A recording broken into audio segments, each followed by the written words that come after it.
જો અભિભાઈ મોબાઈલ જોતા હતા તો એમની આંખ બગડી ગઈ. અભિભાઈ મોબાઈલ ક્યારે ક્યારે જોતા હતા? અભિભાઈ મોબાઈલ ક્યારે ક્યારે જોતા હતા? ઊંઘતો હતો ત્યારે, ખાતો હતો ત્યારે, લેસન કરતો હતો ત્યારે. જો બાળકો, અભિભાઈની આંખ મોબાઈલના લીધે બગડી ગઈ. શું તમે મોબાઈલ જોશો હવે?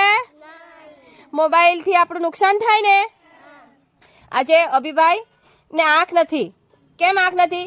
એની આ એ મોબાઈલ જોતો હતો, પછી ખાય ત્યારે મોબાઈલ જોઈ, લેસન કરે ત્યારે મોબાઈલ જોતો હતો.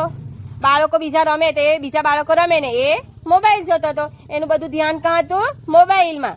એના લીધે એની આંખ બગડી ગઈ. શું હવે તમે મોબાઈલ જોશો? લો બાળકો, હવે આ મોબાઈલ જુઓ. જુઓ. શું હવે આ મોબાઈલ જોશો તમે? મોબાઈલ પકડશો? આપણે શું કરવાનું? બધાએ ભણવાનું છે. સરસ, વેરી ગુડ.